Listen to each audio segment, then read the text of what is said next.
पर को परोक्ष से जान लिया है। ऐसे अविनाशी अनंत ज्ञान स्वरूप शुद्ध परमात्मा को नमस्कार करने के बाद महर्षि पूज्यपाद स्वामी ने समाहित ग्रंथ के अंदर जो सच्चा सुख प्राप्त करना चाहते हैं उनके लिए एकत्र विभक्त जो शुद्ध आत्मा है उसका उन्होंने कथन प्रारंभ किया था और उसका हम सब मिलकर के यहाँ स्वाध्याय कर रहे हैं। आज हम 40 नंबर की तालिका को देखेंगे। कल हमने देखा था कि जिसके चित्त में विक्षेप होगा उन्हीं के अपमान आदि होते हैं, ऐसा आपको लगता है। और जिसके मन में विक्षेप नहीं है, कासाई भाव नहीं है, वह अपना अपमान आदि नहीं मानता।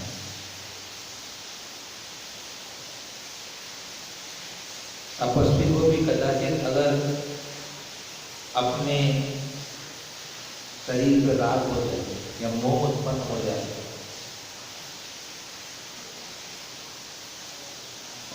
तो उस मोह को शांत करने के लिए कल बताया था कि जो अशरीरी केवल ज्ञान स्वरूपी जो अपना स्वरूप है आत्मा का, अगर उसको वो चिंतन कर लेता है क्षण भर में नाश हो जाता है। उसी बात को अगर आगे बताते हुए आज 40 नंबर तालिका में कहते हैं कि शरीर से मोह कैसे छुड़ाया जाए। तो कहते हैं यत्र काये मुने प्रेम ततः प्रत्यावदेहिनं बुद्धया तदुत्तमे काये योजयेत् प्रेम नश्यति। यत्र काये मुने प्रेम तथा प्रत्यागदेहिनं बुद्ध्या तदुत्तमे काये योजयेत् प्रेम नश्यति।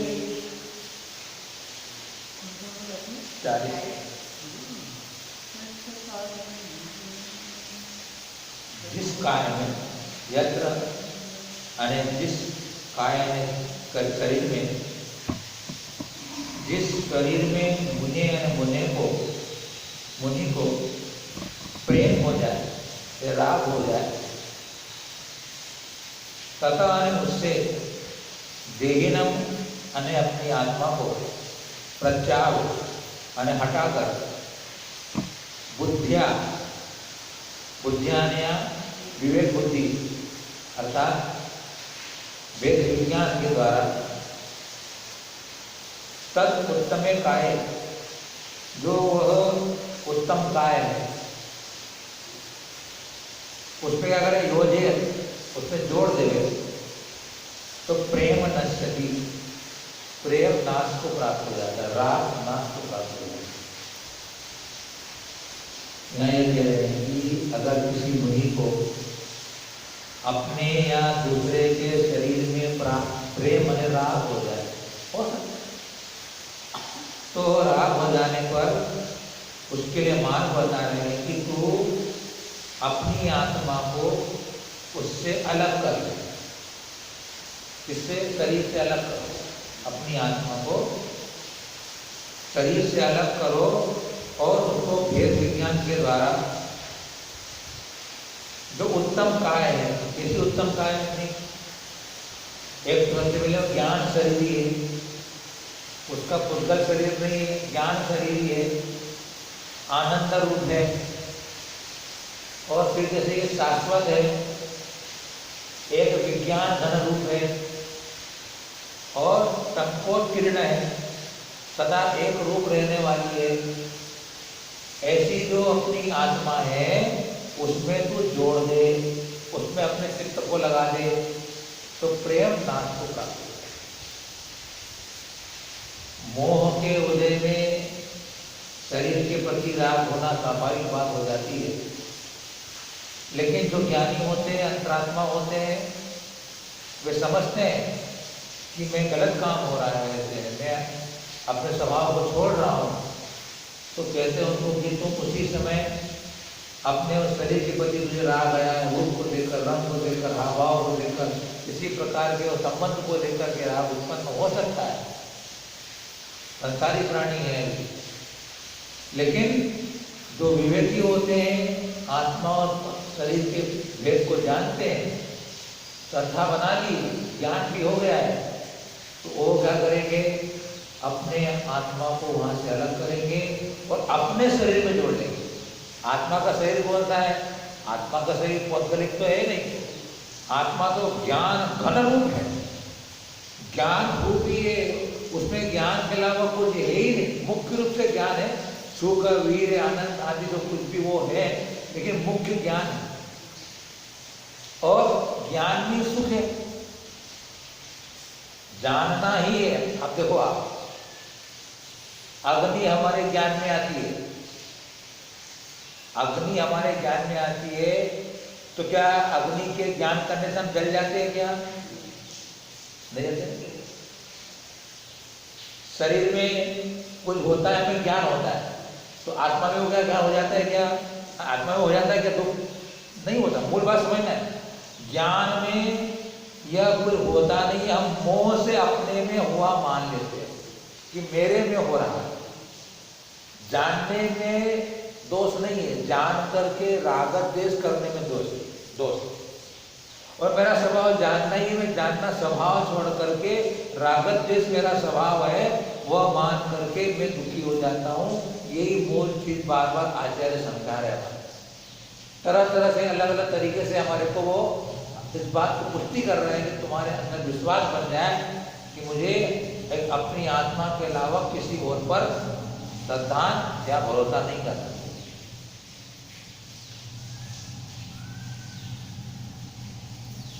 अब यहाँ यह जब बात हो गई तो आगे कहते हैं कि शरीर आदि का राग नष्ट होने पर कैसी दशा होगी? आत्मविभ्रजम दुख मात्मज्ञानात् प्रशाम्यति नायतास्तत्र निर्वान्ति तत्त्वापि परमं तपः। आत्मविभ्रजं दुःख आत्मज्ञानात् प्रशाम्यति नायतास्तत्र निर्वान्ति तत्त्वापि परमं तपः। आत्मविभ्रजम दुखम, आत्मा के विभ्रम से उत्पन्न हुआ दुख आत्मज्ञानात् प्रशाम्यति, आत्मज्ञान से शांत हो जाता है। तत्र अने उस आत्मा के आत्मज्ञान में, तत्र ने उस जो शुद्ध आत्मा का स्वरूप है, उस आत्मा के स्वरूप में जो अयतः, जो उसमें यत्न नहीं करते, अर्थात वेद विज्ञान का पुरुषार्थ नहीं करते, तो परमं तपः कृत्वा, उत्कृष्ट तप को करके भी न निर्वान्ति, वे मोक्ष को प्राप्त नहीं होते। कोई मुनि तपस्वी बहुत तपस्या कर रहा है, मासोपासी भी है, अगर उसे अपनी पर द्रव्य, पर पदार्थ, पर परिणति से अपनी आत्मा का ज्ञान नहीं है, उसका अनुभव नहीं है, तो वो कितना भी घोर तपस्या कर ले, आचार्य कह रहे हैं कि उसे मोक्ष नहीं मिल सकता, उसे मोक्ष नहीं होगा। आत्म अनात्म के ज्ञान बीन जे जे करनी तन करण छीन। इससे अपने को यह महिमा समझ में आ रही है कि हमें वेद ज्ञान करना चाहिए, वेद ज्ञान के लिए पुरुषार्थ करना चाहिए, सम्यक दर्शन का प्रयत्न करना चाहिए, जो पदार्थ का जैसा स्वरूप है उसको वैसा समझ करके निश्चय करना चाहिए कि आत्मा कौन है और अनात्मा कौन है। यही हमारे को मानव उपदेश दे रहे हैं कि हमें आत्म अनात्म को जानना जरूरी है। और आत्म अनात्म के बिना कितना भी हम चरित्र का पालन कर लेंगे, तपस्या कर लेंगे, शरीर को सुखा भी देंगे, तो मोक्ष का कारण नहीं बनेगा, संसार के सुख का कारण बन सकता है। अभव्य मिथ्या दृष्टि जीव होता है और वह अभव्य जीव घोर तपस्या करता है। इतना तपस्या करता है कि कोई उसे मारने भी जाए, काटने भी जाए तो वो हिले नहीं, फिर भी उसे मोक्ष की प्राप्ति नहीं होती, क्योंकि उसने आत्मा की पहचान उसको नहीं होती। उसका स्वभाव ऐसा है अभव्य जीव का। ऐसा मिथ्या दृष्टि भव्य भी अगर हुआ और उसने आत्मा अनात्मा को नहीं जाना और तपस्या करता रहे तो भी उसे मोक्ष की प्राप्ति नहीं होती। मतलब सारभूत बात का निकली कि हमें शास्त्र ज्ञान के द्वारा, निर्वाणी के द्वारा श्रवण करके, शास्त्रों का स्वाध्याय करके हमें जो पर द्रव्य, पर पदार्थ, पर परिणति में जो आत्मीयता और उपकारिता की जो संस्कार पड़े हैं उनको मिटा करके मेरे ये परद्रव्य पदार्थ मुझसे भिन्न, मैं एक चैतन्य मूर्ति हूँ, ये संयोग से प्राप्त हुए हैं, कर्मोदेश से प्राप्त हुए हैं, वियोग धर्म है, ये क्षण भंगुर है, विनष्ट होने वाले हैं, बिछो होने वाले हैं, ये मुझे सुखी नहीं कर सकते हैं, ये आकुलता को पैदा करने वाले होते हैं, तृष्णा को बढ़ाने वाले होते हैं। ऐसा भेद करके, विचार करके, उधर से आस्था को मिटा करके इधर अपनी आस्था आत्मा में बनाना, यही हमें बार बार उपदेश दे रहे। विभ्रम शब्द आया था, पहले चर्चा की थी अपने विभ्रम के बारे में। विभ्रम का मतलब होता है कि अनात्मी को आत्मी मानना और अनुपकारी को उपकारी मानना, विपरीत काम करना, विभ्रम से होता है। क्यों होता है? मोह के कारण, मिथ्यात्व के कारण। मिथ्यात्व में अंधा हो जाता है, मिथ्यात्व में मोहांध होते ना, मोहांध होता है, कामांध होता है, ये सब अंधे होते हैं, इनको खबर नहीं पड़ती।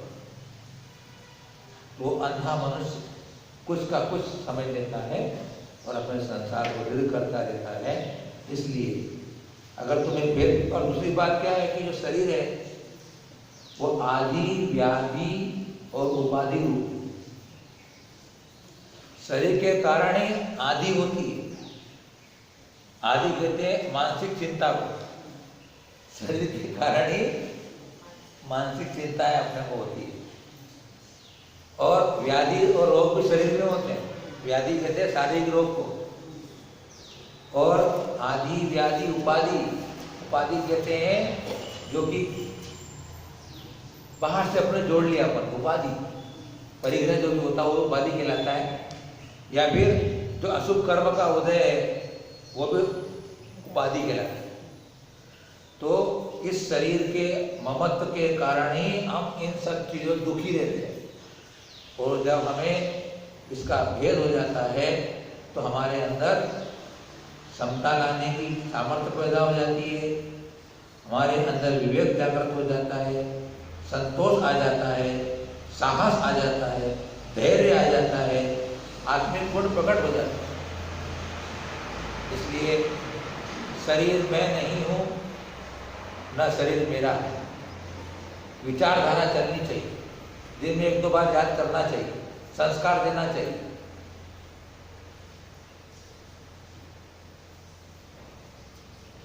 अब शिष्य पूछता है कि बहिरात्मा की क्या भावना होती है और अंतरात्मा की क्या भावना होती है। अन्य जो बहिरात्मा जीव होते हैं वो तपस्या करते हैं तो उनके अंदर क्या भावना होती है, और जो ज्ञानी हो जाते हैं उनकी क्या भावना होती है। वो सरल कारिका है। शुभम शरीरम दिव्यांश विषया नभिवांछति उत्पन्नात्ममतिर्देहे तत्त्वज्ञानी ततश्रुति। शुभं शरीरं दिव्याश्च विषयानभिवाञ्छति उत्पन्नात्ममतिर्देहे तत्त्वज्ञानी ततश्रुति।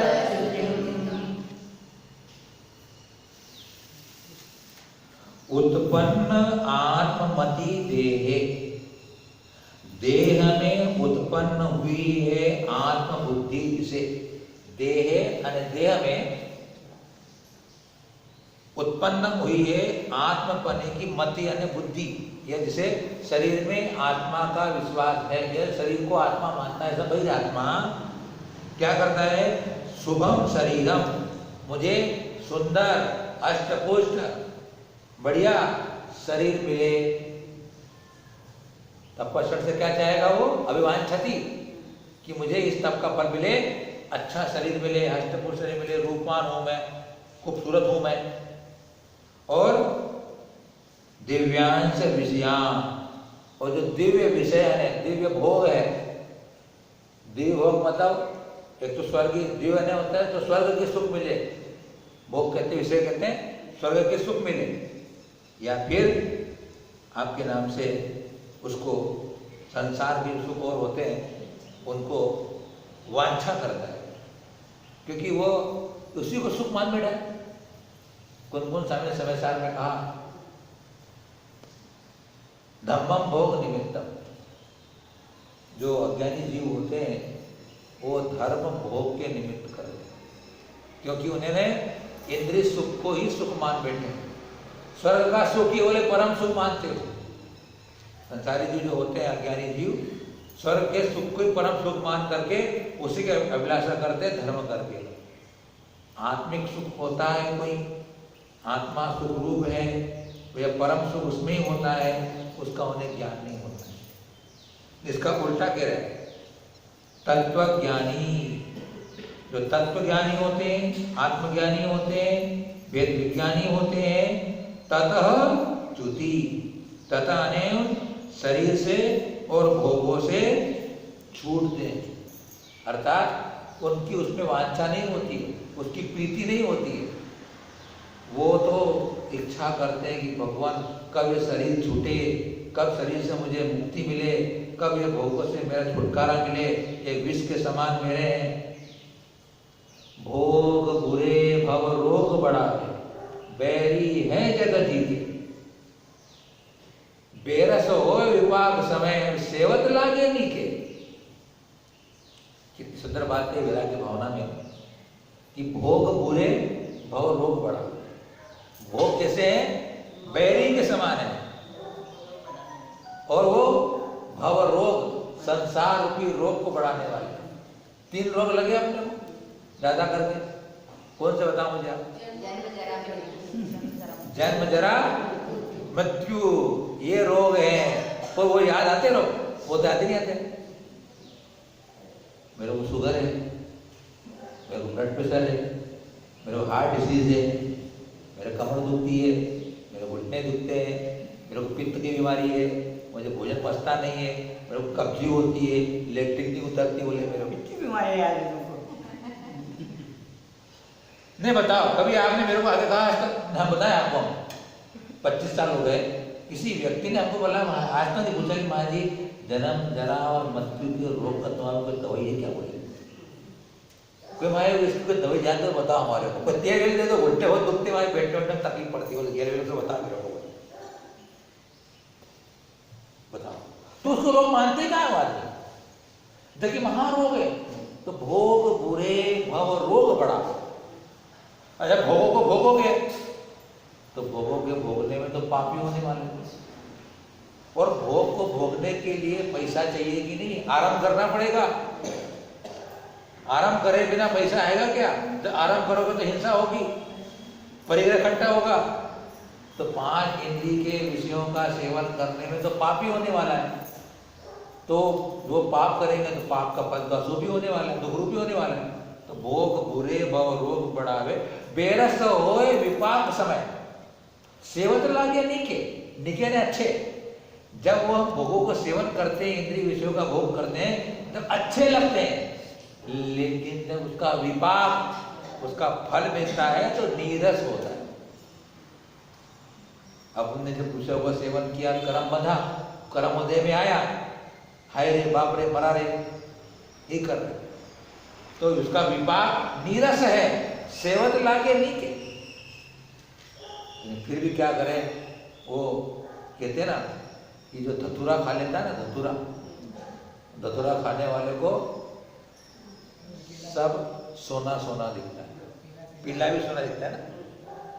तो ये अब संसार के जीव, अज्ञानी जीव, वो ऐसे जो धतूरे को खा रखा है कि उस विषय के सुख को सुख मान, उसी में आनंद मना रहे हैं, उसी को यही मेरा सुख है बोले, इसी में लगे हुए हैं और दुखी। लेकिन तत्वज्ञानी उनसे छुटकारा चाहता है, और जो शरीर मिलता भी है तो ममत्व नहीं करता वो, क्योंकि उसको मालूम है ये हाड़ मांस और चमड़े का यह दुर्गंधित शरीर है, यह कभी मेरा चेतन आत्मा हो नहीं सकता है। इसमें राग करने से आज तक मैं दुखी होता आया हूँ, और ये राग करने से मुझे और संसार में डालता है। उसको ऐसा बोध हो जाता है, फिर शरीर से ममता नहीं रहती उसको। शरीर से ममता हुई छूटे बिना त्याग मार्ग अपनाया नहीं जाता। मैंने एक दिन कहा था आपसे कि यह संसारी जीव इस शरीर को दुखी नहीं देखना चाहता, इसको दुख नहीं होना चाहिए किसी प्रकार का। ठंडी में गर्म चीज स्वेटर पहनो, गर्मी में मलमल के कपड़े पहनो, कर देना। हीटर लगाओ ठंडी में और एसी लगाओ गर्मी में, दुख नहीं होना। बैठने को डनलप चाहिए, समय सार पड़ेगा डनलप पे बैठ गए, समय सार पड़ेंगे बोले।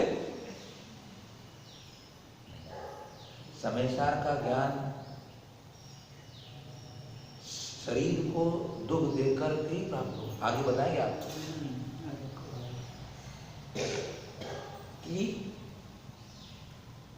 जितना आप शरीर को कष्ट देकर के आत्मज्ञान करोगे वह स्थिर रहेगा, और सुखिया स्वभाव से किया गया आत्मज्ञान दुख के आने पर पलायमान हो जाएगा। 102 नंबर की बात है। क्या है वो? तुम देखिए, अदुख भावितम ज्ञानम छेदे दुख सन्निधौ। सुखपूर्वक किया गया तत्व ज्ञान दुख के आने में पलायमान हो जाता है। तस्मात् यथा बलम दुःखैर आत्मानं भावेत मुनि। इस कारण यथा बल अपनी शक्ति के अनुसार दुख के साथ आत्मा की भावना करने वाला मुनि को स्थिर रहता है। बीमार हो गए तो आत्मा अलग सही है, भाड़ में जाए। नहीं वो नहीं, माला फेरना है मंदिर में आके पहले पंखे का स्विच चालू करेंगे, फिर भगवान के नाम की माला करेंगे, है ना। तो भगवान की माला अगर फेरना है तब, अरे घर में पंखा लगा के वो सब सुविधा होती। मंदिर में अगर कब यहाँ अच्छा है, यहाँ मंदिर पंखा नहीं है, यहाँ अच्छा है नहीं है, आप देख रहे हैं नहीं बढ़िया हार क्या। पर अब मजे की बात बताएं आपको, अब नवीन जितने बड़े बड़े शहरों में मंदिर बन रहे, कैसे बन रहे बोलिए आप? एसी मंदिर बन रहे हैं, एसी मंदिर। और कलकत्ता में तो लिफ्ट वाले 2 मंजिल का है तो लिफ्ट, तीसरी मंजिल लिफ्ट है। अभी पिछवाड़े लगवाए हैं यहाँ पर भी, हमने तकरार किया था उस टाइम। हमने बोला था कितना देर रहते हैं, इतना तो सहना चाहिए, यहाँ मत लगवाओ बोल के बोला था। हाँ। तो बोले कि किसी को बीपी है, किसी को शुगर है, सुबह सुबह वो लोग जलाभिषेक के लिए आते हैं, उनको तकलीफ होती है, ऐसे बता। चलो कोई बात, सही बात। खैर अब देखो सब परिस्थितियां बदली है, फिर भी अच्छा है अगर साधना करते तो अच्छी बात है। ठीक है, जिसको नहीं बैठा हुआ है आएगा, जिसको फैसिलिटी दोनों में देखो, सही बात। चलिए, बीमारी में सही बात। मोक्ष बंध और मोक्ष के कारण की चर्चा करेंगे अपने यहाँ पे। अब परत्रामति स्वस्मात् च्युतो बध्नात्य संशयम् सस्मिन्नहं मतिश्च्युत्वा परस्मान् मुच्यते बुधः। परत्रामति स्वस्मात् च्युतो बध्नात्य संशयम् सस्मिन्नहं मतिश्च्युत्वा परस्मान् मुच्यते बुधः।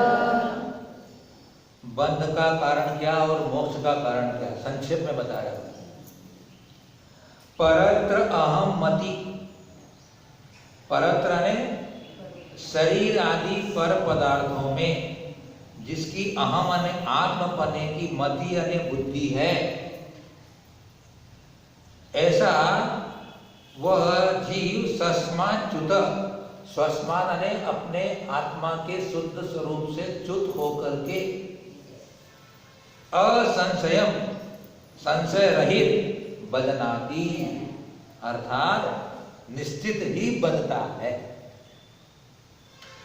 क्या बोला कि जिसको परद्रव्य, पर पदार्थ, पर परिणति, शरीर, कुटुंब, परिवार, धन, दौलत, इन सब में जिसको अपने पने की, आत्म पने की जिसकी बुद्धि है, श्रद्धा है, ऐसा वह जीव निश्चित ही बनता है। लेकिन स्वस्मिन अहम मति, और जिसको अपनी आत्मा में ही आत्म बुद्धि है, ऐसा अंतरात्मा ज्ञानी जीव परस्मान च्युत्वा, शरीर, कुटुंब, परिवार, धन, यश, कीर्ति, इन सब से छूट करके, च्युत्वा हट करके, छूट करके क्या करता है? मुच्यते, छूट जाता है। अरे इनको छोड़ता है, इनको छोड़ करके मुच्यते अर्थात मुक्त हो जाता है।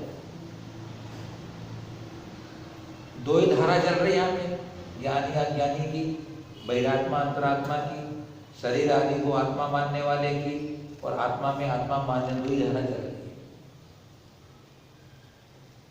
है। स्टोपेस ने कहा कि बद्धते मुच्यते जीव सममो निर्मम क्रमान तस्मात् सर्व प्रयत्नेन निर्ममत्वं विचिन्तयेत्।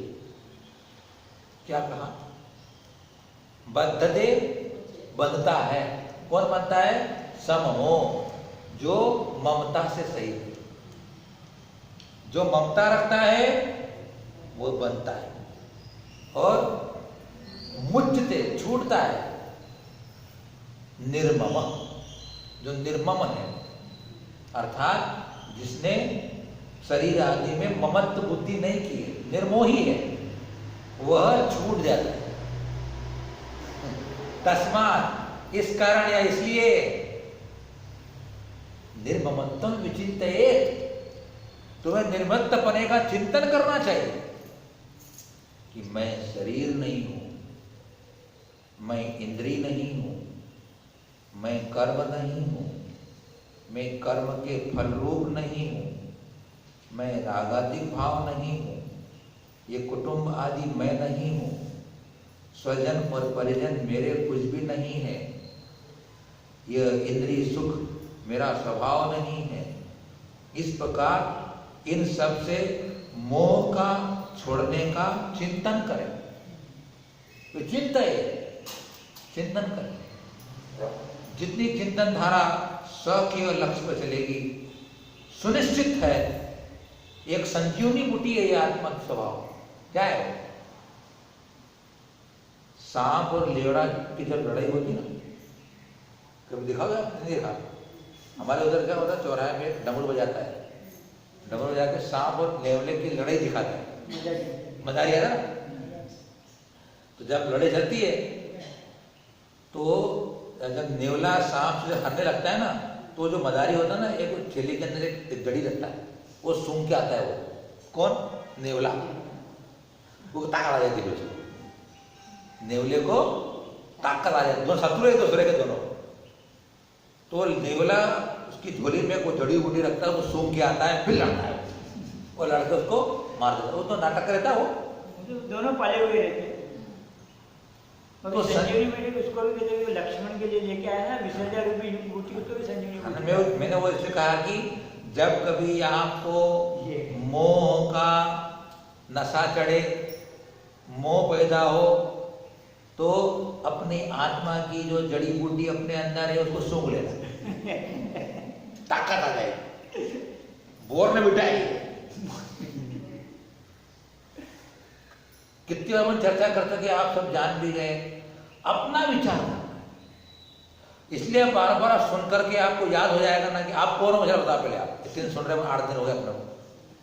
आप बोलो, आप मैं कौन हूँ, बोलो आप, मैंने नाम बता दी सब। बोलो आप कौन हो। आत्मा हैं? हैं? आत्मा, आत्मा कैसी है?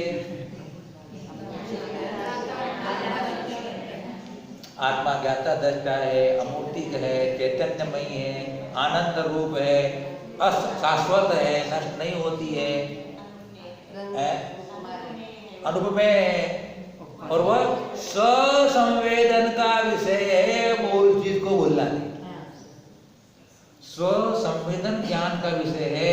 मैं मेरी आत्मा का मैं स्वयं के द्वारा अनुभव कर सकता हूँ, दूसरा मुझे कोई अनुभव नहीं करा सकता। स्वसंवेदन ज्ञान का विषय। तो क्या कह रहे हैं यहाँ पर? देखो आप, अगर कोई व्यक्ति, एक उदाहरण के माध्यम समझे अपन, अगर कोई व्यक्ति शराब के नशे में निकला और अपनी कॉलोनी में आ जाए, उसी वो कॉलोनी में रहता भले वो, यहाँ के लोग नहीं पीते, तो उदाहरण है, तुम्हारी कॉलोनी देता हूँ, तो अच्छे लोग तो बढ़िया। तो शराब के नशे में आया और वह दूसरे के घर में घुस गया। कौन? नशे में, नशे में आया और दूसरे घर में घुस गया और दूसरे घर वाले को बोल रहा है घर मेरा है, तुम बाहर निकलो, बोले मेरा घर है बोले। तो क्या होगा? जो स्वयं वास्तव में घर मालिक है वो तो नशे में नहीं है ना, वो तो होश में, वो तो बोले मेरा घर है भाई, तू कैसे बोल रहा है कि मेरा घर है? बोले नहीं मेरा घर है बोले। अब वो समझ नहीं रहा है, वो मान नहीं रहा है। पुलिस वाले को फोन करता है, पागल आदमी हमारे घर में घुस गया, बोला मेरा घर है, मैं तो पसंद कर दिया बोले। तो पुलिस वाला आएगा, पकड़ के ले जाएगा, बंधन में डाल देगा, है ना। तो क्या करा तूने?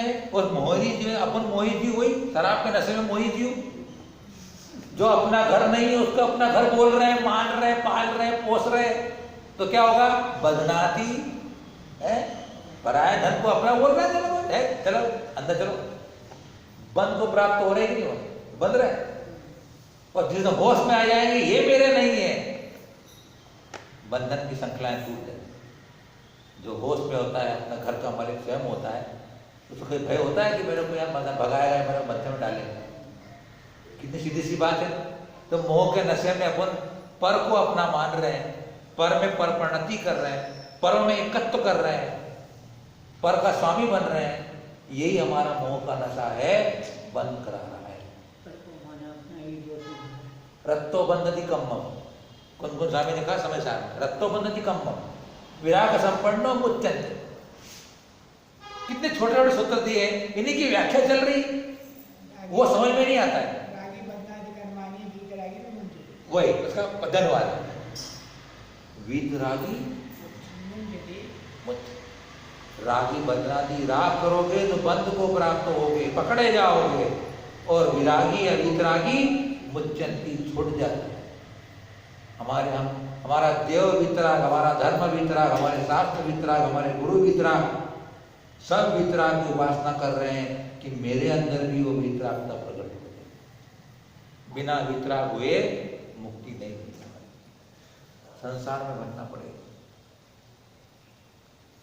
इसलिए अपने को इन छोटे छोटे सूत्रों को दिमाग में रख करके अपने जीवन को बनाना चाहिए। अब यह कहते हैं कि आत्मा के विषय में बहिरात्मा और अंतरात्मा की समझ। बहिरात्मा आत्मा को क्या समझता है और अंतरात्मा अपनी आत्मा को क्या समझता है, इस चीज की बात कहते हैं। दृश्यमानमिदं गूढस् त्रिलिंगमवबुध्यते इदमित्यस्वबुद्धस्तु निष्पन्नं शब्दवर्जितम्। दृश्यमानमिदं गूढस् त्रिलिंगमवबुध्यते इदमित्यस्वबुद्धस्तु निष्पन्नं शब्दवर्जितम्।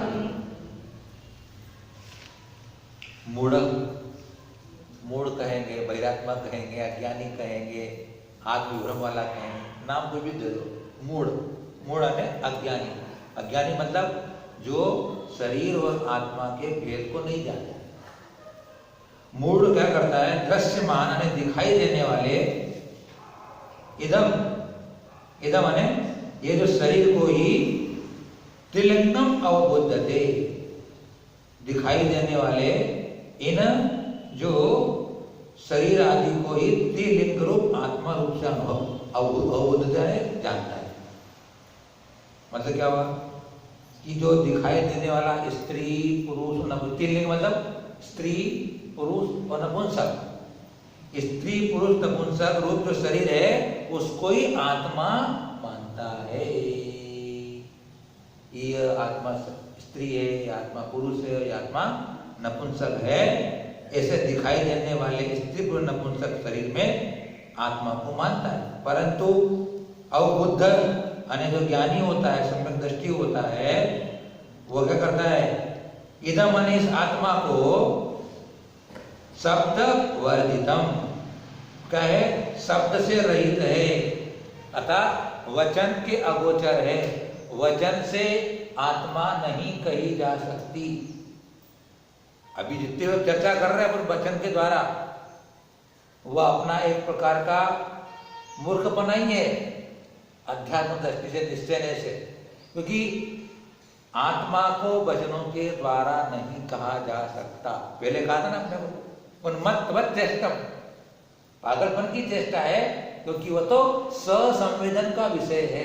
वचन के द्वारा आत्मा जानी नहीं जा सकती, क्योंकि अमूर्तिक है, चैतन्यमयी है, वचन के द्वारा कैसी कह सकती है।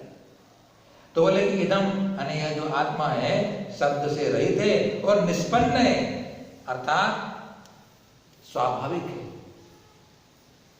किसी प्रकार से वह बनाई गई नहीं। निष्पन्न मतलब क्या हुआ कि वह आपके नाम से संसिद्ध यानी सदा काल विद्यमान है। निष्पन्न का मतलब सदा काल से वह विद्यमान है, ऐसा वह आत्मा के स्वरूप को जानता है।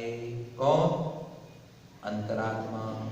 अर्थात जो मैं कह रहा हूं कि आत्मा स्त्री है, पुरुष है, नपुंसक है, तो वो कैसे कह सकता हूं कि आत्मा स्त्री पुरुष है? आत्मा तो वचन के अगोचर है और अनादि संसिद्ध है। जब आत्मा मुक्त होता है तो वहां कौन सा होता है सिद्ध अवस्था में?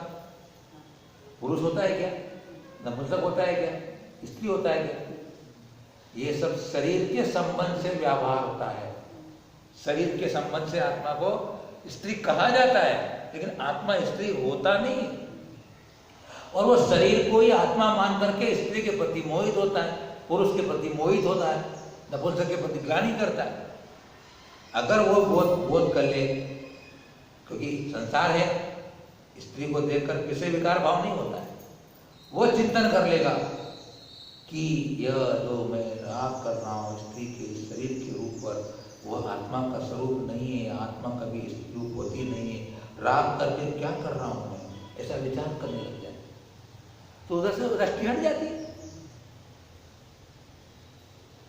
तो इस प्रकार आत्मा अनात्मा के संबंध को जानने वाला अपने आत्मा की उपलब्धि कर लेता है, संसार से मुक्त हो जाता है। इस प्रकार आज इतना ही करेंगे। हाँ।